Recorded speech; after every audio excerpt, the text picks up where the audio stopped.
It's Cardboard Time, episode number 48, and I'm your host, Arwen Cathke. On this episode, we'll talk about some of the games we've been playing recently, and joining me here is Tim from the Board Game Hot Takes podcast. Tim, why don't you introduce yourself to the audience for, like, the two people on my podcast who might not know you?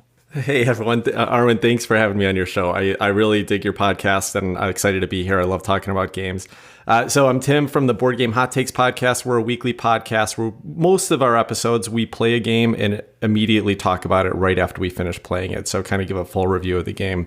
So that's our normal episode format, but occasionally we'll do top 10 lists. We'll do, just some special topics. So we've been doing this for about 2 years. Me and my two friends, Chris and Adam, we got together and started playing games online right after the pandemic hit when we couldn't start getting together in person anymore. We started playing on Tabletop Simulator and Tabletopia and platforms like that. And so a few weeks into that, Adam said, hey, you want to start talking about this? And we talk about the games afterwards anyway. We want to start recording it. And I was like, yeah, that sounds fun. I was a big fan of board game podcasts anyway. I'd been listening to a lot of them. So, of course, the idea was always percolating with me. So we jumped right in, started recording the next week, and we haven't stopped. We've been doing it for a little over 2 years. And it's kind of fun anyway, because Adam and Chris and I now live in completely different states. We used to live right down the street from each other. And since that time, we've all moved away. And so it keeps us up. We're still playing a game every week. We're still getting to hang out and chat and talk about this hobby. So yeah, it's really fun. We're a podcast primarily, so you can find us on any podcast platform, but we also are really active on Twitter. It's kind of a part of the, our brand right now is just go to BG_hot takes on Twitter and, daily pictures of games we're playing, chatting about topics on there. I ask a weekly poll question that we always talk about on the show. So that's another part of our community. And I'm definitely a avid listener. I was actually heading up to Cleveland for my hairstyling, and your podcast was definitely on my car radio. So I always love listening. I do get a lot of car time these days, so it's one that I absolutely tune into. And I especially love the polls. I think that the polls get some very interesting discussion going, and I always like hearing the results as well. Yeah, you've been on my radar for a while, Arwen, from the Twitter community, because you've, responded to questions and stuff. So I knew you were around, but it's interesting. Like, I have been listening to the Board Game Podcast for like 5 or 6 years. And so I've kind of got a group of like 7, 8, 9 that I listen to every week. And it's hard to fit more than that in. So I hadn't checked out your show until fairly recently. And that was because I was starting to realize, I was like, every one of the podcasts I'm listening to, it's a few men hanging out talking. It's just like our show. Why don't I have any other voices? So I was like, I must be missing something. Like, I had one show that was, the 2 women run, and then one show that had a woman on it. But otherwise, it was just this very, non-diverse community.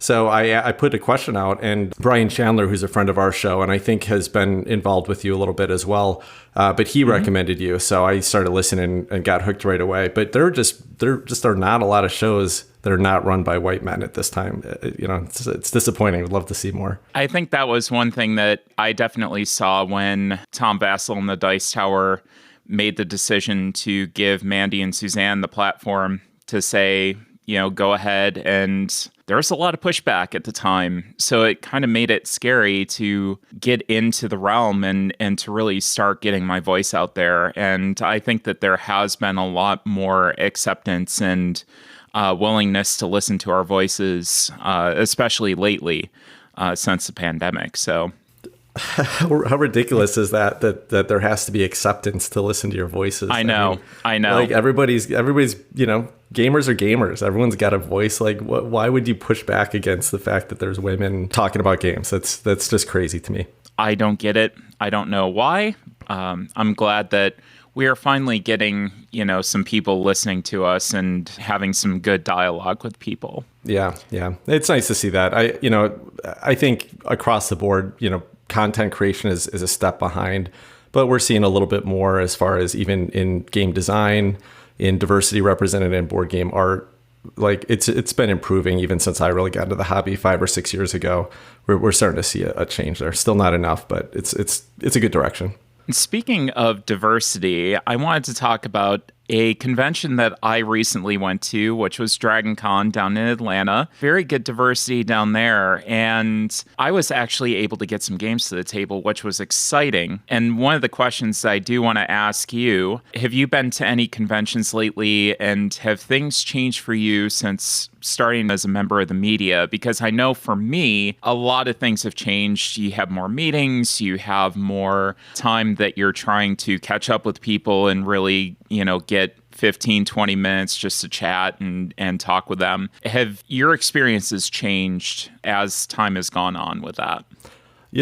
First of all, I had never been, so I'd been to some large board game conventions, including places like Gen Con years ago, but that was when I was really into the Magic the Gathering hobby. So I would go there just to play Magic. But I've never been to a large board game convention since really getting into the board game hobby. And I didn't do it before starting the show. And I haven't really done it since starting the show either. So I can't talk about a change at all. I would be, I'd be interested to see how that went. And I think, from my perspective, I'm not sure if I would really make an effort to have meetings, to set up meetings, like to meet with publishers, things like that. If I was going to go to one of those large conventions, I think my main goal would be just to play games and hopefully get to meet some of our listeners and some of the community that, we interact with regularly through the show.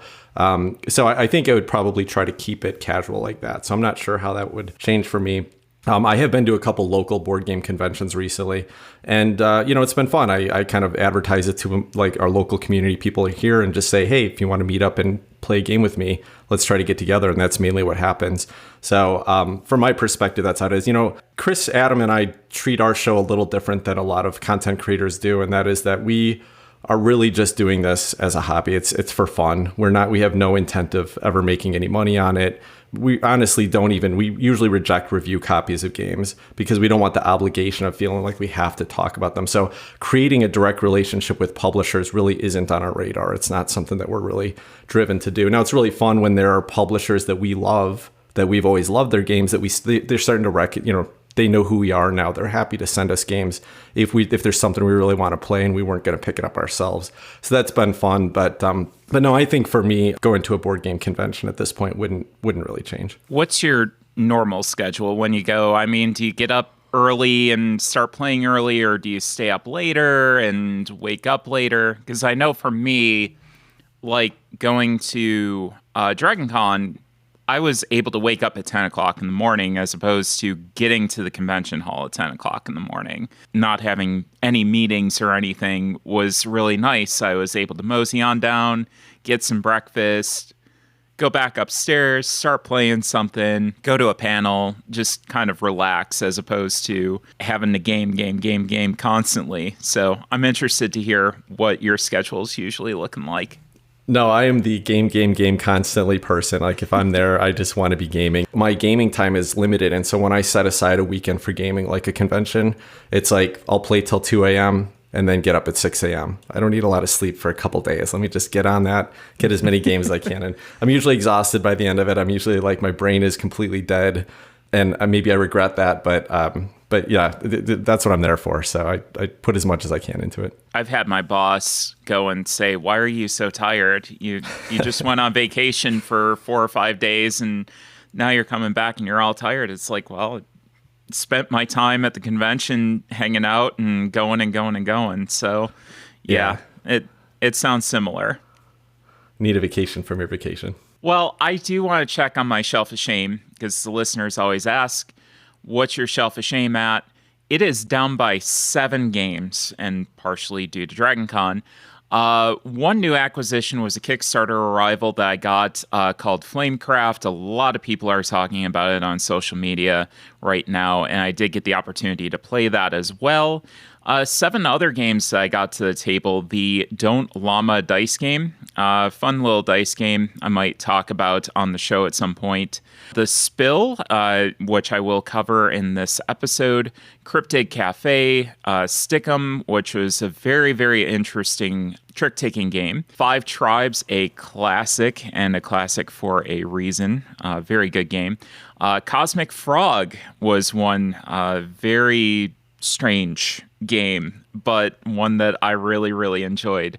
And then FlameCraft, and just this morning and last night, Merchants of the Dark Road finally got to the table. So I will have some thoughts on that one in a future episode, but I do want to talk about the Spill and FlameCraft today. And why don't we get into the Spill? This is from 2022 from 1 to 4 players in 50 to 60 minutes, designed by Andy Kim. The artist is Quanchi Moria, and published by Smirk and Dagger. Offshore rig Deepwell 4 has blown out, and the Rupture is spilling crude oil into the ocean at an alarming rate. Your response team must work together using your individual talents to avert an ecological disaster, one which threatens to contaminate marine life and devastate the ecosystem. The situation is dire and escalating by the minute, so there's no time to waste. This fully cooperative game from 1 to 4 players features a 4-way dice tower as the oil rig, which randomly drops oil dice onto the 4 quadrants of the game board. In this respect, the game is a reverse tower defense game as players sail the perimeter trying to push back and contain the oil, remove dice from the water, and save the sea life. If the team can accomplish all 3 objectives on their win condition card and remedy any potential losing conditions on the board by the end of a given turn, they win. Otherwise, the game will end when 60 dice from the bag are exhausted or they are unable to correct one of the 3 losing conditions. Contain the oil, save the sea life. So, Tim, I'm interested. Have you heard about this one? Is this on your radar? Have you played it? Yeah, I have heard of it. We actually talked about this as a future take back when it was on Kickstarter. And the reason why this game really fascinates me, I'm a big proponent of environmental controls and improvements and so the challenges that are facing the environment. Pretty passionate about it. In fact, Chris on our show is an environmental attorney. He sues oil companies for their spills and helps make sure that they pay for the cleanups. So this was very close, close hitting for our group. I think Chris backed it. And the only reason I didn't, I'm not a big fan of cooperative games. Not that I have a problem with them, but generally I would rather be playing a competitive game. So if a game only offers a cooperative mode, I'm less likely to purchase it. But I'm very interested in this game. I would like to try it, even though it is cooperative. What did you think of it? How'd the gameplay go? I thought the gameplay was really interesting. There's kind of a problem with it in the fact that you can't stop comparing it to Pandemic. Mm-hmm. It's almost impossible not to compare it. You're going and spending action points, you're controlling threats, you're taking steps to end the game. That it's basically at its core, it's the same mechanism over and over again. I think what this does well is kind of makes a little bit more random experience through the dice tower. The dice tower is a very central focal point, works extremely well.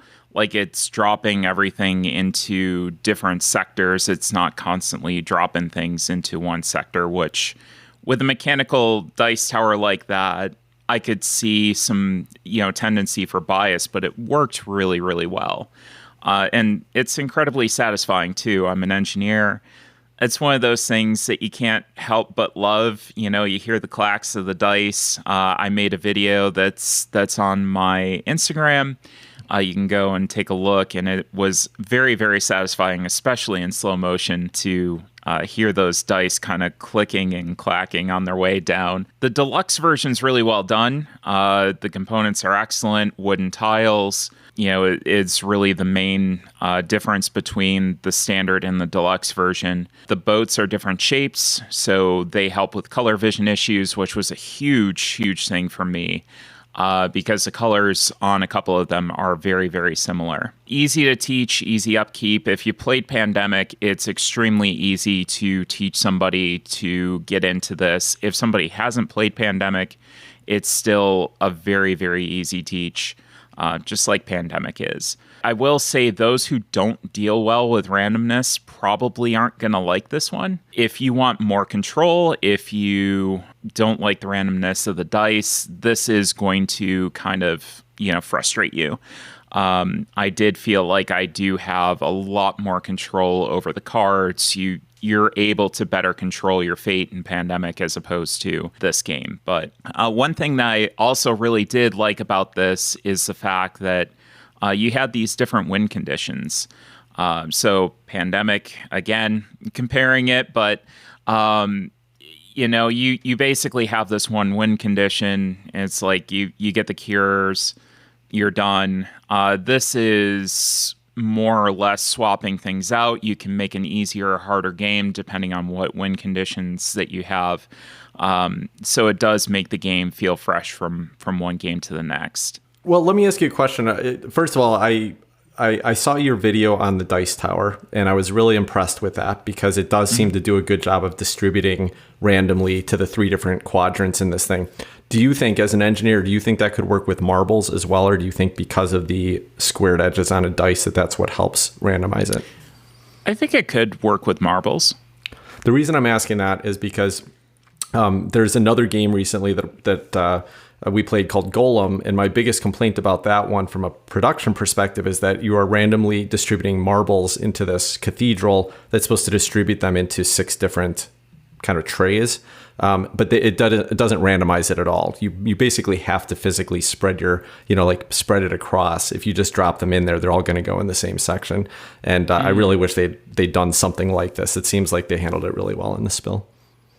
Yeah, I think especially if you kind of take the time to engineer it, it definitely would work. I think the shape of this would kind of lend itself to it, especially if you rounded out the holes and everything. I think that would definitely help. Very cool. I could see that. You compared it to Pandemic a few times, and I guess the impression I get from your description is that it is an interesting enough game, but it sounds like could it get a little repetitive if you played it a few times? Are you going to feel like it's the same actions over and over again? Yeah, and especially if you have Pandemic already, it's already going to feel the same because you've already played this game over and over again. Like me, I've played through Pandemic, I've played through expansions, I've played through Pandemic the dice game. I can't exactly remember what that one was called, but I've played through season 1 of Pandemic Legacy. So I've played the same kind of overall game, whether it's in this form, whether it's Pandemic, multiple times.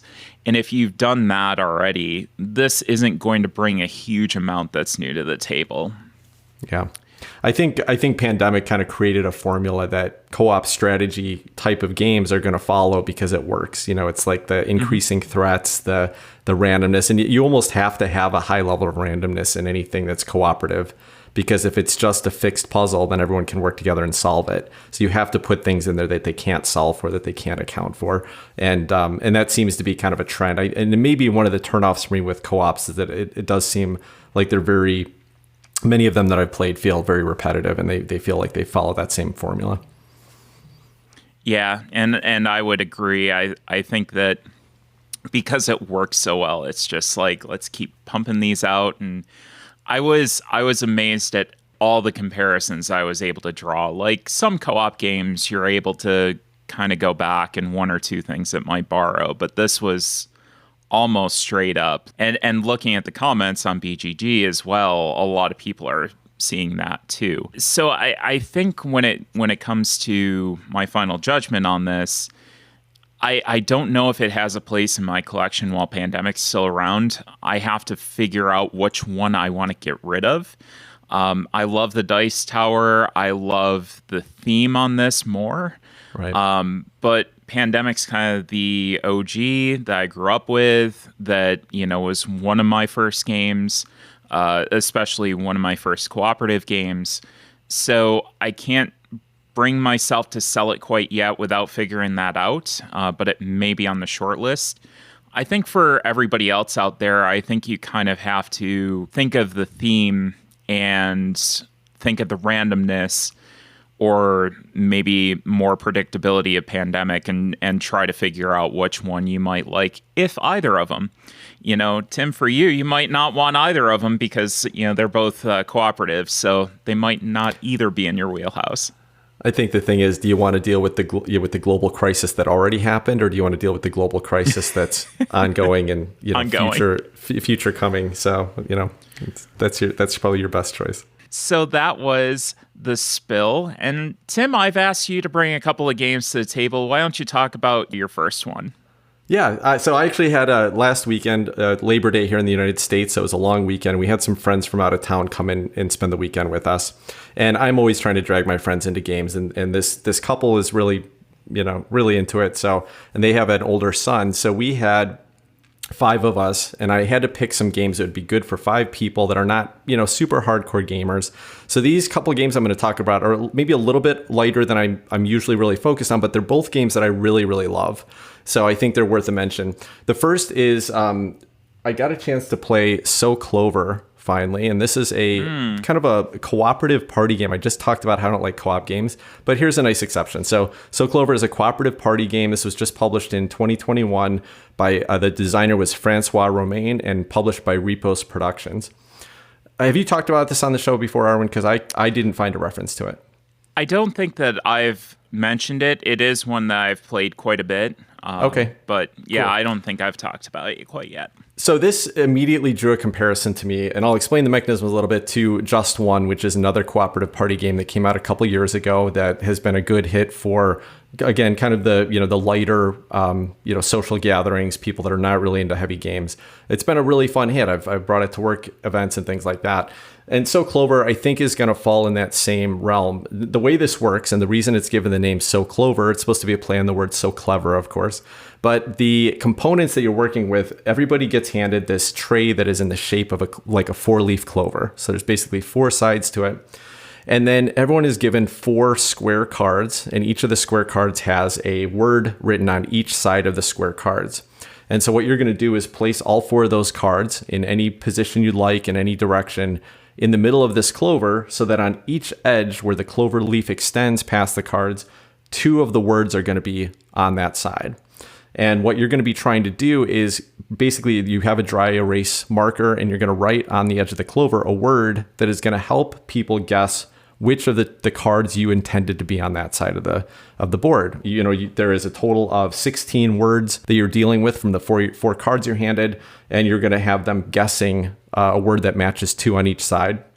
So that's an interesting, it's a pretty fun puzzle. Sometimes it's really hard. You'll get 2 words that you just can't find a link to at all. And so you have to do your best and maybe hope that the corner of the card goes over so that they'll get the one side and just ignore the other one. But it never works that way. Everybody always ends up, overthinking it and then trying to fit something that will go in that space. But then the extra complication that comes up is that after you've written the words on all 4 of the edges, then you take those 4 cards, you shuffle them up, and you add one more random card and shuffle it in there, one that you haven't seen. So sometimes you'll end up with some words in the pool that you didn't even know were going to be there, and can completely throw off your clues, completely misdirect the people that are guessing.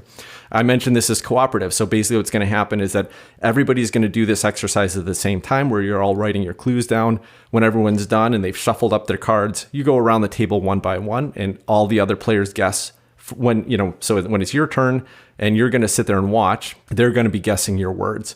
And it's so fun. It keeps everybody engaged because everybody else is guessing around the table, and you're so engaged because you're sitting there watching, going like, oh, they're almost there. They're almost there. And then somebody has to throw a wrench and say, maybe they weren't thinking that. Maybe we got to move it around. Really, we had a really fun time with this. Everyone got into it really quickly.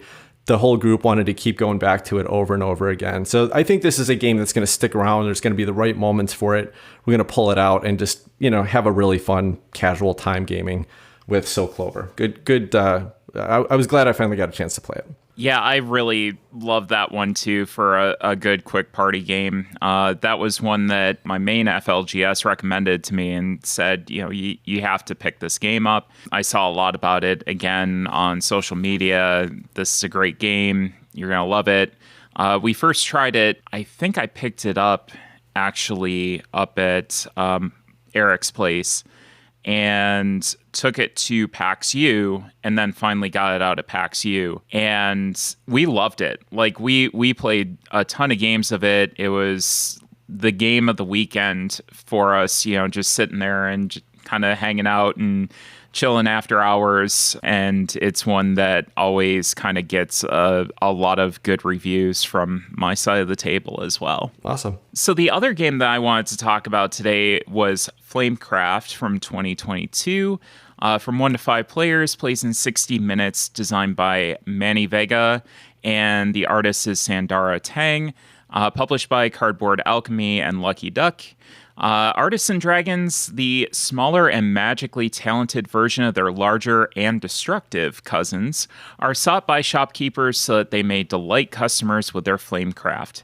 You are a Flamekeeper skilled in the art of conversing with dragons, placing them in their ideal home, and using enchantments to entice them to produce wondrous things.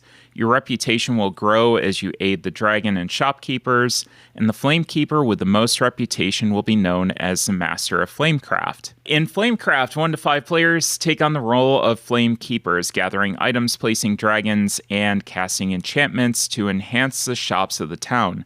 Dragons are specialized, either bread, meat, iron, crystal, plant, and potion, and the Flamekeepers know what shops are the best home for each. Visit a shop to gain items and a favor from one of the dragons there. Gathered items can be used to enchant a shop, gaining reputation and the favors of all the dragons in the shop. If you are fortunate enough to attract fancy dragons, then you will have opportunities to secure even more reputation. So, Tim, I noticed, I think you commented on my post and you were interested in this. Yeah, so first I just have to mention I'm very, very cautious about backing games. And so this one stood out to me though. They're most Kickstarter games I pretty much ignore. I don't want to know. I don't care until I know that it's gotten good reviews and I've heard good things about it. But this game is just so adorable and it's such a neat theme that I had to pay attention to it. And I was so tempted. I think my only concern with it, my major concern with backing it, was that it seems like it might be a little bit on the kind of light or family weight side. And so I'm very interested to hear what you think about it. But I got to see some of the pictures you posted, and I've seen some pictures other people have posted, and it looks absolutely amazing. So I can't wait to hear more about this, and I'd love to try it. But what do you think? It definitely is towards the lighter side of things. And basically your two actions are either going to be going into a shop, collecting the resources from there, which is called gathering. You can place a dragon, which will go and basically give you the reward of the slot that's printed there. You can activate one of the dragons that's in the shop, and then basically your turn is over. The other thing that you can do is enhancing a shop, so taking those resources that you've gathered, enhancing a shop so that eventually that shop has even more resources that you go and you gather up, and then you fire off all the dragons that are in the shop. So those are really the two main options that you can go and do on your turn, which makes everything very easy to explain. It is a very, very lightweight game. I was able to teach it to my girlfriend super quick. I was able to pick it up extremely quickly. That's not to say that there isn't strategy that goes in with it, though. I think a lot of the really cool things that you can do with the combos that you can make, where you can go, you can place a dragon, you can fire one off. The resources that you gather from placing a dragon might help you with your action when you're going and firing it off. So it's really, there's a lot of comboing that you can potentially do where you can think, okay, if I place this here, this will give me this resource, which I can go and then take and put over here and utilize this to, maybe get another enhancement next turn. So you're constantly kind of thinking 1 or 2 turns in advance, what do I want to aim for? But ultimately, it is, like you said, a lighter weight game. And it was funny that you said that. Roberto Lopez from Sheer Boredom also messaged me and he goes, I need the tea. This sounds like a lighter game. That's why I didn't back it. So a very, very similar situation. I'm not, particularly concerned about a game being light, but it has to continue to offer interesting choices to make over the course, over multiple plays, right? If a game is light, like I was playing Cascadia this weekend, and Cascadia is a great example of a game that's very light. It's very simple decisions, but it remains fun no matter how often I play it. It remains challenging decisions to make every time I'm making a choice there. So do you think FlameCrafters has the legs, of something like Cascadia, even though it's on the lighter side? I would say probably not to the order of Cascadia. I would say that you're probably going to get about 5 or 6 plays in before it starts to feel samey. You've seen the same cards. It does offer 2 sets of enhancements so that you are seeing different enhancements. The ones that you start off with are the blue cards. They're very simple. Just give me these resources or give me gold wild resources. You get to do the enhancement. The yellow deck that you get that you can play with gives you a little bit more of a barrier where some of them you can't use gold resources. So you actually have to collect everything. You can't do that substitution. So I do think that there's a little bit of variety there. There's a lot of different secret win conditions that you're going to be scoring points for. You're just going to be collecting those throughout the game. So there's a lot of secret objectives that you're going to see. But I would say once you start getting 5, 6, 7 plays in, you're going to start seeing the same things. One other question. So when a game is kind of falls in that mold, I think there's a good audience for it usually. And that audience is going to be players that, that are drawn to the theme for one thing, but it's going to be younger players or kind of less experienced players that I think an important part, if you're going to offer it to that audience, is that there has to be enough opportunity for them to be competitive, whether it's because of randomness, the ability to kind of luck into their solution, or for things to be so balanced that almost no matter what you do, it could be anybody's game. How does FlameCrafters fit there? And I'm asking because I have a 10-year-old daughter who does game with me occasionally, but she tends to not enjoy thinkier strategy games at this point. And Dragons is a theme that she's crazy about. So I think this is a game that she'd be really excited to look at.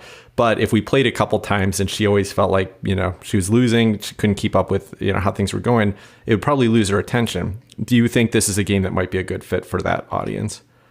I think there is, because every single time that I had a turn, every single time that Allie had a turn, you're always doing something. You're always getting some sort of resource. So at the very least, you can go and gather, somebody took your card, right? You wanted to do this enhancement and somebody else took it. You can always go and gather and work towards something else. So I think that there's that. I think the fact that you're building up this community of shops, and as you're going and you're putting dragons into shops, as you're putting enhancements into shops, that's building your opportunity for resource collection. So those kinds of things, no matter what, you're always getting stuff. So it never feels like there's a wasted turn. There's never that like, oh, they blocked me from this and that's why I didn't win the game. It was, okay, I'll just work towards something else. So I do think that helps a newer or a younger player stay competitive. Cool. That sounds good. This is a game I'll probably still keep an eye on, even, kind of hearing that it may not be a great fit for me. It may not be a great fit for my kind of core gaming friends. But if it's something that might bring my daughter in and get her excited to come back to the table, I'll probably keep an eye on it. And one thing to kind of note is that there are 2 versions of this. There's the deluxe version and the standard version. And the one thing that kind of kept some people from backing it on Kickstarter is the fact that the deluxe version was so expensive for the weight of the game. Mm-hmm. I do think that this is one that a lot of people could go with the standard version, which is a MSRP of $40, and really be fine with. The components were really pretty well done. I will say from a color vision perspective, that might not be a good recommendation, especially when it comes to the dragon meeples that come with it. They're very much similarly shaped. The minis that come with the deluxe version, however, do have different shapes, which that was able to help me with the double coating. But your regular meeples that comes with are all just same shape, same screen printing on them, so there's no distinguishing factor. Is that the main difference between the deluxe and the kind of retail? Is just that one has plastic minis and the other one has screen printed wooden meeples? There's that. There's the neoprene mat as opposed to the cloth mat. Okay. There's beautiful gold coins, so it's all metal coins. And then the resources are deluxe version where it's all wooden resources as opposed to your punch cardboard. Got it. Yeah. It's probably the right thing to just pick up the retail version, at least see if she liked it. But it's so funny. I was playing Arkham Horror, the card game last night on my table, and it's all little cardboard shits. And my daughter walks up to the table and she starts picking up some of the little components, the brains and the hearts. And she's like, "Dad, do you prefer cardboard or metal?" components. I was like, oh, I definitely prefer metal. She's like, me too. She's like, touching these things just doesn't feel right. In fact, I got to put them down right now. So I'm already creating a board game snob. Yeah. Oh no. I think you do get to that point where you're just like, you've gotten enhancements and deluxe versions and everything so much that, it's like, oh, it's just cardboard. But I'm finding myself doing that more and more, where I will just get a standard version of something and kind of keep away from that FOMO, because I don't want to spend the extra money for the deluxe experience, because you get some metal coins or whatever. Yeah. And let's be real. I mean, unless it's a game you're going to love, or you really strongly believe you're going to play a lot. Like at this state, most of us in this hobby have so many games, or like our friends have so many games that, if you're only going to play a game once or twice a year at least, maybe that's optimistic. Who cares whether it's cardboard shits you're dealing with for that one time? So, the deluxe experience is really nice, but absolutely not necessary. So I also am kind of, headed in that direction, where I'm more likely to not bling out a game and not go for the upgraded version if I don't think it's a game I'm going to love. Like there are games that I know that I've played dozens of times, or hundreds of times, and I'm willing to say I know that a deluxe version is right for me, because it's going to get enough use and it's going to, increase my happiness here. But if it's a game I don't know much about, and that's where Kickstarter really drives me crazy, because so many games you're backing out there, you're making these purchasing choices about something you don't even know if it's going to be good. You don't know if you're going to like it. You don't know if anyone's going to like it. You may not even ever get it, but you're paying for stuff that's considerably more expensive. That's a really tough call. Yeah, and I think that goes back into the discussion that I had with T on the last episode, and the fact that, we're always fighting that FOMO of, oh, I might not get the deluxe version of this, and it might not ever be available again. It will be. It will be available at some point. You can pick it up. Yeah, that's what I always say. I mean, if a game is good enough, if enough people like it, right? If a game gets delivered after Kickstarter and reviewers are getting it and they're raving about it, they're going to reprint it. They're going to reprint the deluxe edition. Like there's very rare cases today where there's like Kickstarter exclusive that will never be available in another Kickstarter. So FOMO is really, it's not necessary. If they're not going to reprint it again, it's because nobody liked it. So you probably didn't want it in the first place. You're going to be able to pick it up at your local convention flea market for significantly less. Exactly. So this was kind of a keeper for me. Allie and I both really enjoyed it. I do think that with more plays, we're going to want to see some sort of expansion content, which I think they will eventually come out with. But this is going to be one that I think I can get out with my lighter friends, and maybe some of their kids as well once they start getting into that age. I've got a couple of friends that are starting to get their kids into that, 8, 9, 10-year-old range that they're able to appreciate these games. I think that this is going to be a good one for them. So that was FlameCraft. Cool. Very cool. Well, the next game I'm going to talk about is Libertalia Winds of Galecrest. This is designed by Paolo Mori and was published by Stonemaier Games earlier this year. Now, we actually covered the original version of Libertalia on our show when this game was out, ready for pre-order, because I wanted to try it. I wanted to say, like, I've heard great things about this game, Libertalia. It's been out of print for a little while. So if I'm going to pre-order this game, this updated version of, I want to know if it's a game that's for me.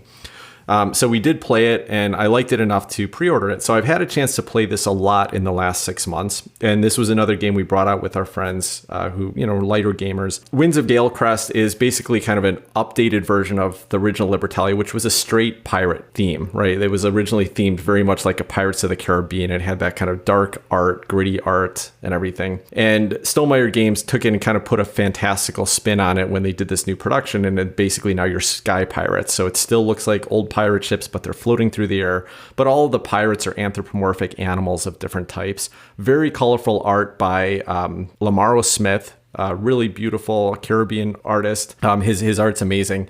And so you get this really colorful vibe in this. Now, the art's been a little contentious, I think, just because the anthropomorphic animals, they're a little weird. It's like not even typical anthropomorphic animals where it's just like you've got animals on their hind feet. These are like humanoid shapes, like human people that just have like animal heads. So it's a little bit different, but I still think very cool. Interesting look and feel to this game. So basically what's going to happen with this game is everybody's going to start the game with the deck of the same 40 cards, 40 pirate cards. They're numbered 1 through 40. In each year, which it's played over 3 years, basically, or 3 journeys, I think they say. In each journey, you're going to, is it 3? 6 journeys. I don't remember now. It's some number of journeys. Anyway, so you're going to get the same 6 cards. So at the start of the first journey, one person's going to shuffle up their deck. They're going to pull 6 cards out, and then everyone else is going to go through their numbered deck and pull the same exact 6 cards out. So you know what everybody else has in their hand in that first journey. And all you're going to do on each turn, on each round, is everybody's going to play one of their pirate cards out of their hand face down.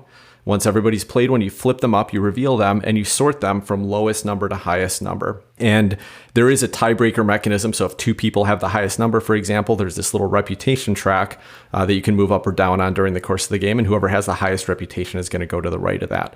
Why does that matter? It matters because the main goal of the game is to pick up these little loot tokens that are randomly put out on the board so that you can see over the next 5 rounds, 4 rounds, 5 rounds, what is the loot that's going to be available to you. And so you're making a decision in that first turn, in that first round, for example, is it important for me to play my highest card and get the best loot out of this group? Or am I at risk of maybe having to take a bad loot in a later group if I don't save one of my higher cards? So those are the kinds of decisions you can make. But there's a lot more intricacies than that, even though the gameplay is that simple. A couple of them is that when you play these cards out in numerical order, they all have a couple different symbols on them. Some of them have little sun symbols. Some of them have dusk symbols. There's a couple others. But the sun symbols are going to trigger from left to right first. And so even if your lowest numbered order in there, let's say you put a 3 out, somebody else has a 23, someone else has a 40 out there, you're going to trigger the sun symbol on your card first. So you know you're going to get the last pick of loot, but that sun symbol may give you a benefit that could benefit you from playing that earlier. And then you're going to go trigger all the sun symbols, and then starting from the right going back down, then that person is going to take their card off and they're going to pick up the loot that they want. So they're going to get the first choice of loot that's available in that season. But so for example, I grabbed some cards here. So here's some examples of sun symbols. So this is the beggar card. It's number 3. So it's very low. You know that if you play this, you're probably going to get the last choice. But it says the owner of the rightmost character on the island gives you 2 coins and gains 1 reputation. So by playing this lower, you have the opportunity to potentially get some coins, which are endgame victory points, basically, from the person who's the highest. So if you know that somebody else has this in your hand, you may not want to be the highest in that season because you want them to take the coins from somebody else. Another one, for example, the cabin boy, another low card for 5. This says if this is the leftmost character on the island, gain 3 coins. 3 coins is great, except if there's multiple people, they've all got those in their hand, who else is going to play at this time? Who has the lowest reputation? So you're always making these little judgments and you're playing this little mind game with your opponents. Well, I think they're going to want to play that, but they probably know that I think they're going to play that. So they'll probably play something else to throw me off. That's basically what the game is. It's pretty simple. I think you play 4 turns and then 5 turns and then 6 turns, in each of these 3 journeys. At the end of each journey, you add up all the coins you get from the loot tokens, you save them to your bank, and then at the end of the game, whoever has the most coins is the winner. And I have such a fun time playing this game. This is always my first choice. If I know it's like 4 to 6 players and they're not looking for a heavy, crunchy game, this is the game I'm going to break out. I've probably introduced it to like 10 different groups at this point, and everybody's had a great time playing it. Hey, Arwen, have you had a chance to play Libertalia Winds of Galecrest? I haven't, and it's been one, when I heard your review of the original on the podcast, it's one that I've kind of had my eye on for a while. And I did actually see somebody looking over the balcony of the hotel. Somebody was actually playing it, and I was kind of jealous. I almost wanted to stop. If I wasn't, in a hurry already, I probably would have stopped them and asked them if they were going to play it again during the weekend. But it's been on my radar. It's one that I definitely want to get to the table. I think it's on BGA, if I'm not mistaken. The original one is, I don't think Winds of Galecrest is, and they're very close to be, like you could totally play that if you want to get a sense for how it feels. It's very close. The only major difference, I mean, they added some new cards and kind of changed some effects and things like that. The major difference, though, is that tiebreaker I mentioned, it's like a reputation track, which you have a little control of, right? Some of the cards will let you change reputation or some of the loot you pick up. And so it's fun to have a little control over that. In the original, if you had a tie with somebody, they just had cards like little numbers printed on the bottom of each of these cards that were like the tiebreaker number. So if you happen to be playing black and you had like on the 30, your little tiebreaker number might be 6, and the blue player might have a number 2 on there. And so it was really completely random. Now you at least know, like, if I'm going to play this card, I know that player X has more reputation than me. They're going to beat me if they play it. But I think they played it already. I remember them playing it earlier in the round. So you have a little bit more control, a little bit more knowledge of what's going on. So I definitely like the new version better, aside from just some of the mechanisms that they updated. I just like the brighter theme, the brighter colors, the more fantastical theme is more fun to me. So, but I think you could definitely play it on there and see if it's a good fit for you. I think, I would say on Board Game Arena, don't play this game async, because it's just not fun to play that way, right? It's just like, if you're not in the middle of it, hey, everybody's playing this thing, I got to look around the table, think about what they might play, and kind of have this moment where the big reveal happens and everybody's excited. Like, if you're going to play it on Board Game Arena, at least play it real time, hopefully on while you're on Zoom with somebody and kind of chatting through it. And I think that's the way to really enjoy this game. This is almost on the fringe of a party game, I would say. There's definitely strategy, though. This is like, I was talking about lighter games that continue to be fun. This game definitely hits that for me. Like, it's light. I can teach it very quickly. Anybody can get into it and start playing it, but I will play this game. I don't see this ever leaving my collection. I could play this game many, many, many times, and it's always going to be a fun experience. Because a lot of what you're playing, a lot of the game is playing your opponents and like the big aha moments when a reveal happens, or when, there's a gotcha moment in the game. And it's just a fun experience with enough strategy to feel like you can get engaged and actually have some control over the outcome. Yeah, and that is definitely one that I would want to play over Zoom so that you could hear those reactions. Right. I know what type of reactions that you're talking about, and those are always such good games. So it's definitely one that I want to get out sooner than later. So everybody, please stay tuned, because we are going to have some more conversation with Tim after the break. So we are back with Tim, and Tim, congratulations on beyond 100 episodes at this point of your podcast. It's amazing what you've done. I'm approaching 50 myself in a couple of episodes, so I know that the work that you have had to go through to produce this has to be incredible. Can you educate the listeners a little bit about, from recording to editing, what's your workflow usually look like? Well, I'm fortunate in that I do this with two other co-hosts, so I think we do a pretty good job of splitting up the workload. And in fact, I probably, in most perspectives, have the easiest part of it. So I kind of produce the show. I'm usually the one that's, making sure that we've got a game chosen, that everyone's prepped for it, the game night. Talk about, like, if we're going to do special topics, I make sure that that's locked down and that we kind of have a flow, so we're all working together. And then I also do all of the social media stuff for the show, and believe it or not, that's a lot of time. I try to make sure that there's several posts a day that are keeping people engaged and paying attention. I don't even like being on social media, to be honest. I enjoy Twitter, which is why I'm there the most. But we have a Facebook page, and I just hate Facebook so much that I force myself to go out and post stuff there, but then I have to update our webpage every week when there's an episode, all that stuff. Chris and Adam split the responsibilities on editing. So basically, what happens is we go into a game night, we play the game, we plan to talk about it. I make sure that we've got the kind of the poll question to talk about at the beginning of the show. We talk about the game. We all have some games we played that week, or future takes that we have that we'll talk about at the end of the show. If there's any new reviews that have come in, I prep to read that. And then we go away for a few days. I control the hosting platform, so like I'll make sure that all the audio clips came down and they're good quality, and then I'll get them uploaded to a shared Google Drive that we use. Depending on whose week it is, then either Chris or Adam will pull those off, and they spend somewhere between like 3 to 6 hours editing every episode.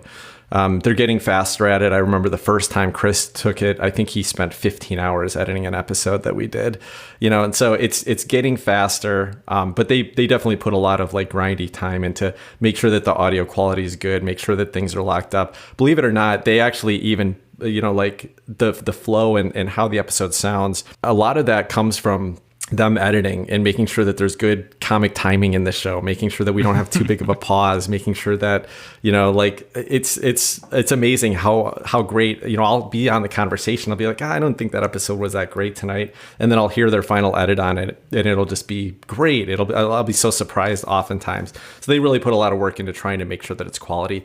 We're not always successful, right? Like we run into technical issues sometimes. We're all recording from different locations. We don't have true home studio, so we're always trying to get the best sound in the best rooms we can, and they have to try to deal with all that. So we definitely put out episodes that we're not super happy with the sound quality or super happy with the flow, but I think we all put in a lot of effort to try to do the best of it. Once they have a final edit, the other two people will listen, so I always listen as soon as I can, and then the person who didn't do the editing will listen, and then we'll give feedback. We'll say, hey, you missed an audio clip here, or there was a big gap here, or whatever. So there's at least 2 listens to the whole episode before we end up actually publishing it the day of. And so then I'll get it pushed up on a Sunday, usually like Saturday night or Sunday morning if I've got the final edit then, and then I'll type up all the show notes. So I'll go back and listen and put timestamps in everything.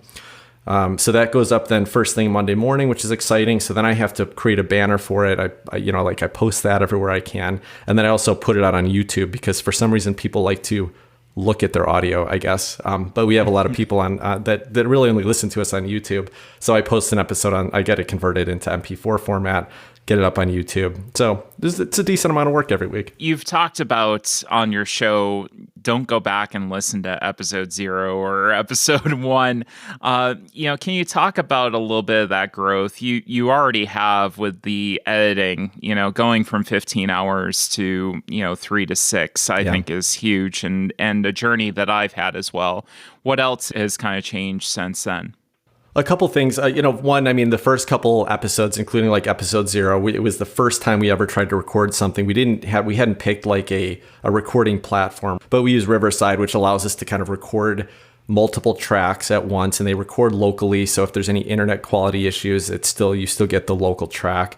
But when we first recorded, we just did it on like my work MS Teams. So it was all 3 of us basically on a conference call recording that. And you can hear it, I think Chris was traveling across the country when we recorded that first episode. So he was in a hotel room and his audio would cut out a little bit. So, just improving just the technical aspects of it for sure has helped. Our flow, believe it or not, because I know I still stumble over my words and repeat stuff all the time. And I sound like an idiot on the podcast all the time. But believe it or not, I think we've all just improved. It's just something that you get a level of confidence with after you just get used to doing this. Our rapport has gotten better. Our ability to know when to jump in, when is something going to be funny? When's it going to hit? I remember even on our early episodes, like when one of us was talking, the other people would mute. And so you could say something funny, but you'd have no response to it at all, right? Because they might laugh, but it'd be in the background. And we realized pretty quickly, that just was terrible to listen to. So we're pretty much all just like on the whole time. You just don't include all of the background audio. So, but if there's a laughter, you want to get that in there. You want to get the other people's reactions in the show. So exactly. I think a lot of that has just come from practice, and it's not something you could teach. It's just like, I also could go back and listen to my early episodes, and I'm just not, there's no because I feel like I'm performing, right? I felt like awkward sitting there and saying like, okay, I've got to speak into this microphone. And now it's a little bit more like, because it's just become more comfortable, it's more like talking to my friends, and I think it comes across that way. I think it comes across as a little more natural. Like I said, still a lot of improvement. I've never been great at improv. I'm not a great performer in any way. So this is all I'm still a mess, talking on here, but better than I used to be. Yeah, I think that just comes from experience, and it's just a matter of time and doing it and repetition and practice. Yeah. It's something that I've seen throughout, my journey as well, that it's something that you just you have these more natural conversations. You're having conversations with people at the end of the day. It's not like this big deal that the world's going to blow up if you don't have a good podcast. So you just talk to people. Yeah, the funny thing is too that even with practice, there is still we can have off nights. Any one of us can, and it can be from outside stuff, maybe something, some drama in real life that's going on in our minds, and so we're just a little bit lower energy. Or Some nights I'll sit there and feel like, man, I just nailed that. I said everything I wanted to say. And then another night I'll feel like I'm going into it with the same state of mind, but I'll just stumble over everything. I'll miss a lot of the topics. Like, it just doesn't work some nights. And, you just have to kind of get past that and move on. And we always want to put out something high quality, but we're not going to not release it just because it's not the best thing we've ever done. So, sometimes you're going to get those flaws popping in. And I think that's like a good message for people that are trying to do anything creatively, right? Like, you can't exceed your past every single time you put out a new effort. Like, you can't, Lin-Manuel Miranda created Hamilton, was his second big Broadway production. And it's probably the best Broadway show that will ever exist. And he'll never top that. And I bet there's a lot of pressure, right? But that's the same thing that everybody says when they're doing something creative. You always want to be getting better, but you can't always, right? Sometimes you're just you're gonna do things exactly perfect. And the next time maybe it's not perfect, but it can still be good. And I think more importantly, the community that you've engaged with and that is listening to you, they don't care. They don't need perfect. Yeah. They just want to keep getting your art. So, I think that's been a hard thing to kind of get into my head, but I'm getting it. So when you have those off days and you have those days that, things are going bad and you have all those things weighing on your mind, how do you keep going with your podcast? We still try to have fun with it. Like, if it's finishing the recording is one thing, we're all there. We've only got a limited time slot that we can record every week. So we just have to do it. But when we have a miss, like, how do we keep going on the next week? Because it's still more fun than most of the rest of life. So, even bad, it's like that old saying, like, even a bad day fishing is better than the best day at work. That's kind of how getting to talk to your friends about board games and have people listen, right? Like, it is one thing to create the podcast. Like, I think we said when we started, like, it doesn't matter if anyone really listens to this. It's just a fun thing to do. But to be honest, I probably would have lost momentum if we didn't get listened. Like, if people weren't paying attention, if we were just putting this out and putting all this effort in and we had 10, 20 listeners, I think that would have probably faded for me pretty quickly. But the fact that there is people that seem to be enjoying the show and coming back to it, that drives us, and it makes us want to keep doing it and want to keep improving on it. And hopefully we do. There's been a lot of talk recently, kind of switching gears a little bit, about FOMO and hype. And I do think that you do a really good job on the show of kind of curbing that a little bit, just inherently with the format. Is there anything else that we can do as media to kind of stem that and discourage people from saying, oh, you've got to get this, you've got to get that, you have to get all these games? Is there anything that we can do specifically to kind of stem that? Yeah, I think that's a really interesting question and a big topic that I could probably talk a long time about.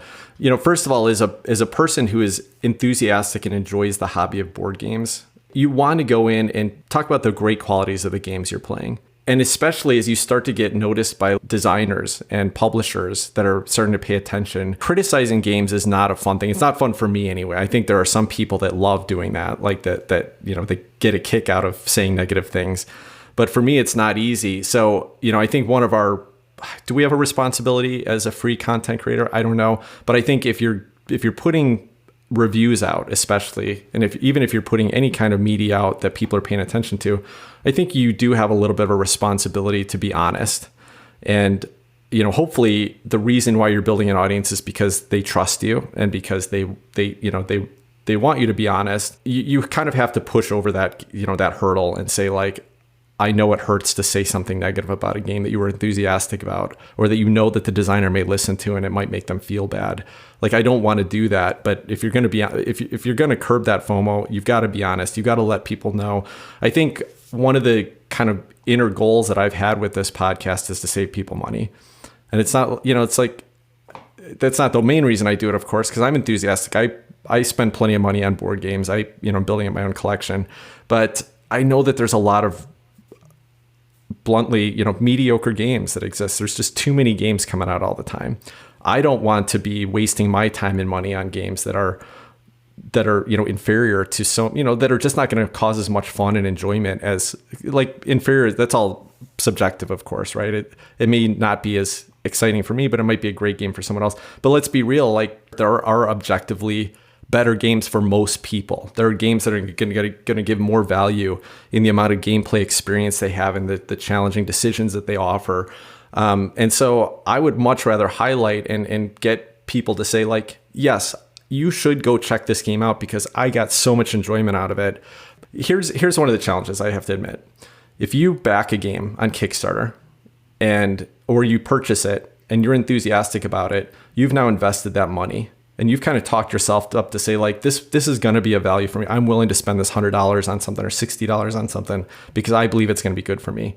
And then to find out that it wasn't worth that $60 or $100 to you, that's hard to, to kind of bridge that gap. And so I think a lot of the time, if you're a content creator and you've purchased something, you're going to want to be enthusiastic about it. We still, I'm sure we still are guilty of that sometimes. But that's an important thing that we do try to do, is like recognize when even our expectations weren't met and things like that. The other, though, I would say is we do talk about crowdfunding games. Obviously, we have our Future Takes segment. We are going to be doing an episode on our incoming Kickstarters, in a few weeks, which was basically like games that we've backed in the past and just kind of what are we most excited about, what's the status on them, things like that. So we do talk about it occasionally, but I think highlighting that all the time is a bad thing. I generally think crowdfunding is bad for consumers. It's great for small publishers. It's great for any publisher. They're getting a loan on the product of their game. So it's good for them, but it's generally bad for consumers. And so I think trying to stay away from talking about that and highlighting that too much, unless it's something we're really enthusiastic, is another thing that content creators can do to not highlight it. The other thing is, like, of course you want to get free games, right? I mean, that'd be a great thing to do. But if you talk about every game that some publisher wants to send you or wants you to review or wants you to look at, mostly you're just advertising for them. You're just marketing for them. And I know some content creators do this as a living, or they're doing it to make a living on it, but that's definitely not going to help your listeners, actually get an honest opinion about what games are. So I would highly recommend any content creators, like, some small publisher is going to reach out to you and say like, hey, do you want to check out my game? And you're going to feel really great about that. Hey, I'm getting attention. Somebody recognized me. I'm going to look at this game. I can almost guarantee you that game is crap. Don't waste your time on it. Don't waste your listeners' time on it. And your listeners are not going to come back if you're talking about crap all the time.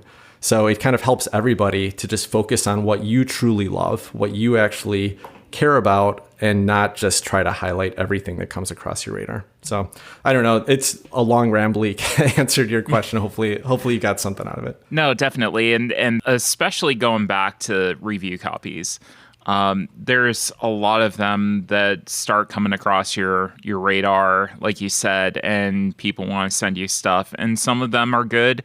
And then some of them are just like, I've had a couple come across my desk and I've had to go back to the publisher and say, I can't talk about this. Do you want it back? Do you want me to send it to somebody else? What do you want me to do with this? Because this isn't for me. Yeah. And I do think that we have a responsibility to our audience to be honest. And that's one of the reasons I always say this is a review copy. Just to be transparent and just to let you know, hey, I didn't pay for this. I do feel like we have a little bit better position because we don't get paid for this. It's a little bit easier to be honest and just say, hey, this wasn't good or this wasn't for me, because my livelihood doesn't depend on it. Right, exactly. And you have to acknowledge too that some of that comes with privilege, right? It comes with the fact that we can afford to buy the games that we want to play and we want to try out and things like that.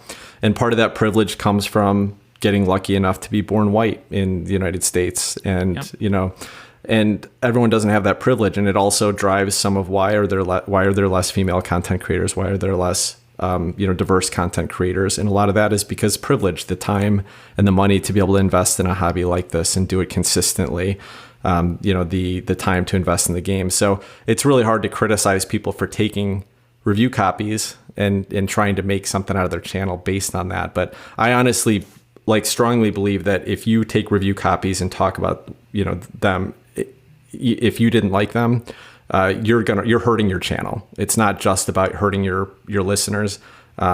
You're probably losing. You're not going to gain more listeners because, listen, I'm selective with I have podcasts that I listen to that I really love, and I still will avoid an episode sometimes when it's about some game that just doesn't interest me. And the most likely one to hit that is some new Kickstarter that I've never heard about, that's not on my radar, and I have no interest in listening about a game that's going to come out 2 years from now.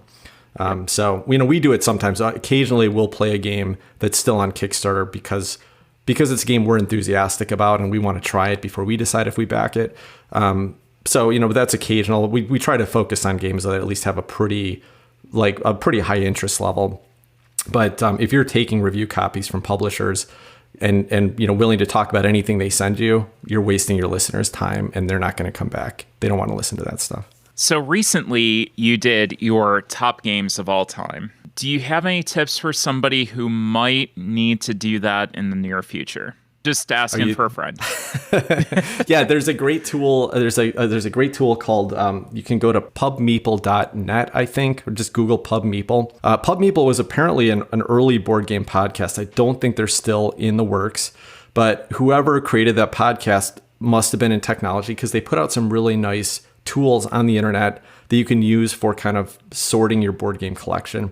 And so they have this comparison tool that what we've done on our show the last couple of years when we've done our top list episodes is it will import your list of games. You can do them by games that you've ranked or games that you own out of Board Game Geek, because I do track all my games in there. So you can import all the games that you've ever ranked or rated on Board Game Geek, and just pull them into this list, or you can manually add them. So like if you want to just like rank 20 games against each other, you can just put them right in the list.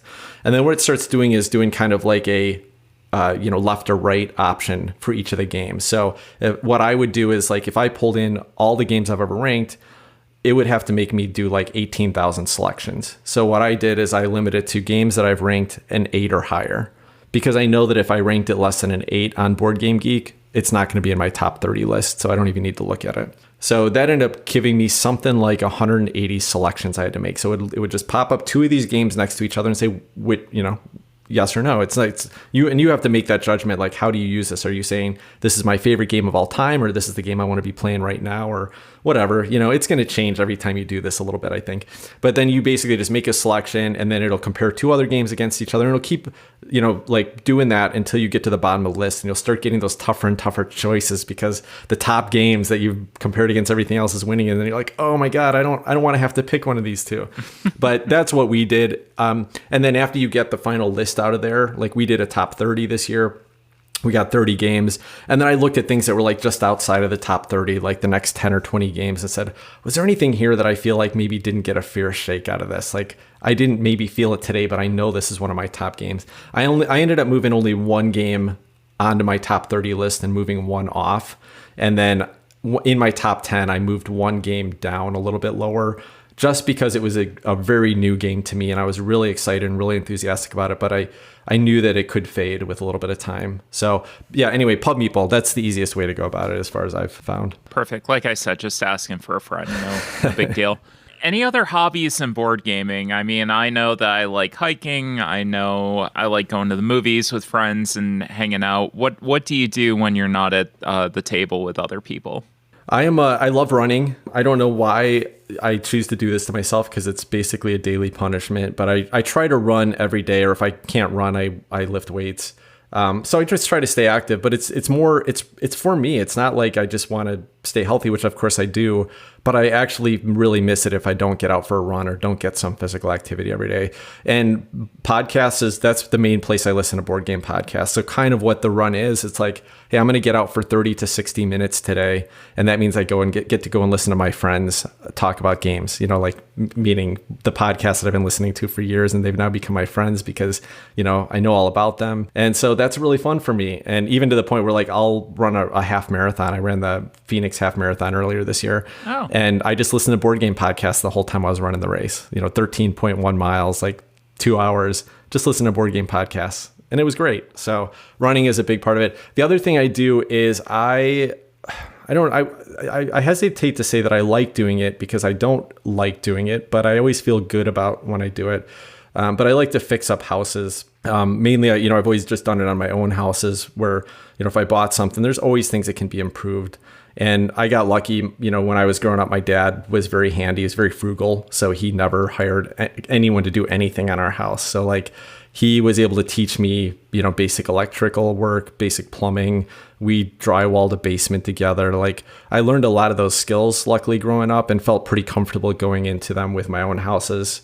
when I got into my 20s and bought my first house. And so I've done a lot of basic kind of home renovation type of stuff over the years. And so I do it on our own houses. And then we bought our first vacation home a few years ago in Palm Springs, California, and kind of fixed that all up and then sold it this December and just bought another one in Sedona. So a lot of my weekends are spent just basically, working on our investment houses at this point. But so I guess I would call that a hobby. I do enjoy, it's kind of the same thing when I'm sitting there doing that kind of monotonous tasks. I'm listening to board game podcasts usually. But it's also a nice break from my like regular day job, which is so much more stressful. And there's so much weight on me in that job versus like if I'm doing home repair stuff, like it's just brainless. It's like I can just do this thing, keep doing it till I'm happy with it. And then when it's done, I'm happy, so it takes time away from my gaming hobby. But other than that, it's pretty okay way to spend my time, I think. I know that I got to mix the two because I actually did my entire basement with the help of some friends. Basically started from scratch and built everything up, built the framework up. My grandfather was a carpenter and built half of my hometown. It was crazy. He was very, very prolific. One of his houses actually was on Zillow Gone Wild a little while back, so it was fun to see that. What was the feature that they highlighted there? Because I've seen some of those and they're pretty interesting. It was just like a gigantic mansion that hadn't been updated since he built it. And I think he built it in like the 70s, like late 70s, early 80s. And none of the interior was updated at all. Okay. And it was exactly as I remembered it because they brought me in and, I hung out and I was like, wow, this is such a big house. This is crazy. And I remember that house. I'm like, this hasn't been updated since he built the thing. This is wild. I think that's the fun part about that hobby for me is like to look at a house and say like, this place is a disaster right now. And most people, they just don't have the vision. They'll like walk in there and be like, I can't live in this. No, you don't have to live in it. Take out the stuff you don't like and fix it, right? And change it. And I love looking at a house and saying like, we just need to take that wall down there. We need to move this stuff over here. We can update this, move this room around. And it's just like, I get this picture in my head when I'm looking at a house and it's just, that's fun. I like that part of it. The physical monotony of doing the work on it is less fun, but still, it still feels good to do it. But the most fun part is like having that vision and getting to shopping for real estate. That's the best part. It's like shopping for a house and saying like, I can get a value here because nobody else is seeing the potential. And then I get to turn that potential into something real. Yeah, it is very rewarding and something that I really never thought that I'd enjoy doing. And unfortunately, I didn't appreciate my, grandfather while he was still around to kind of teach me a lot of this stuff. But yeah, I have a feeling that somehow it got passed down because I think that I did a pretty good job. Nice. It's a space I use a lot. So did you turn it into a gaming space? Is that your game room now? Of course. Nice. Yeah. Yeah. So my entire basement is like where my Calyx shelves are, and I built a table on my own as well, and also bought a wormwood table for the dining room when they had the Kickstarter up. But it was something I had to do. I was like, I need more space than just this spare bedroom that I'm dealing with now. I need something a little bit more comfortable and not as cluttered. Yeah, see, more gamers should do that type of. And probably many of them do, but like some of us are like, hey, I'm going to upgrade my game, so I'm going to start doing 3D printing, or I'm going to start painting my minis. Well, that's kind of the same thing. I'm going to renovate my house to make sure that it accommodates my game hobby. Upgrade your space. So anything else that you'd like to discuss? Nobody needs to hear me talk anymore today. Unless you have anything else you want to hear. I could talk forever. I'm always happy to talk about games. It's always fun. Well, same here. And we will definitely be having you back on if you want to be on again. I've Fantastic. loved having you on as a co-host. How can people keep up with you on social media?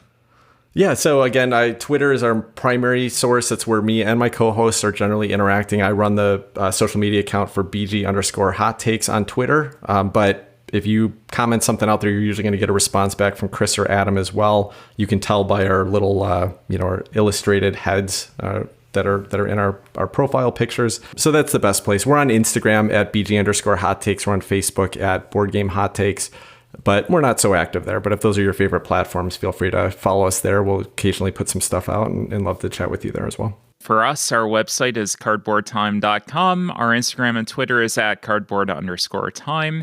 And any questions, suggestions, or ideas for discussion topics, please email cardboardtime@gmail.com. Well, Tim, it has been an absolute pleasure. Thank you so much again for coming on and sharing with our listeners all sorts of fun facts and a couple of things that have gotten to your table recently. We appreciate it.